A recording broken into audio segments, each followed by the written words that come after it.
बिस्मिल्लाहिर्रहमानिर्रहीम। अस्सलामु अलैकुम वरहमतुल्लाहि वबरकातुह।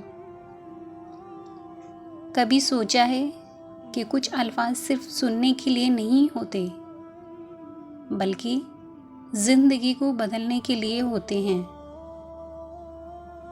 वो बातें जो दिल के अंधेरों में रोशनी बन जाती हैं, उन्हें अक़वाल ज़रीन कहा जाता है। आज की इस वीडियो में हम उन कीमती अल्फाज पर बात करेंगे जो हमें अल्लाह तबारक ताला के करीब और दुनिया से बेनियाज कर देते हैं। अल्लाह तबारक ताला पर भरोसा करना सीख लो, फिर कोई मुश्किल तुम्हें तोड़ नहीं सकती। जब बंदा अल्लाह पर यकीन कर लेता है तो उसका डर ख़त्म हो जाता है, क्योंकि फिर उसे पता होता है कि रब मेरे साथ है। खामोशी भी एक इबादत है। जब अल्फाज नफ्स को भड़का रहे हों और हर बात कह देना ज़रूरी नहीं होता, कभी कभी चुप रहना इंसान को गुनाह से बचा लेता है और अल्लाह ताला के करीब ले आता है। जो अल्लाह से जुड़ जाता है उसे लोगों से शिकायत नहीं रहती।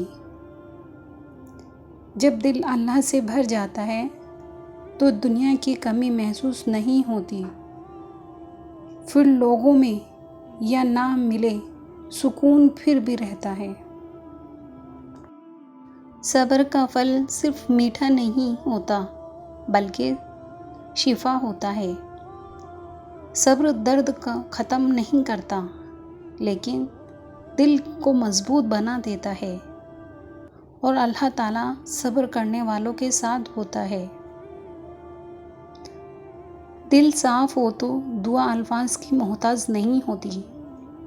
अल्लाह ताला दिलों को हाल को जानता है और कभी आंखों के आंसू लफ्ज़ों से ज़्यादा असर रखते हैं। अगर गुनाहों से नफ़रत हो जाए तो ये अल्लाह की रहमत की निशानी होती है।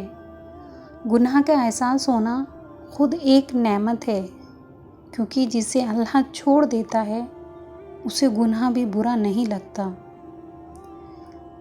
जो वक्त अल्लाह ताला को दिया जाए वो ज़िंदगी में बरकत ले जाता है।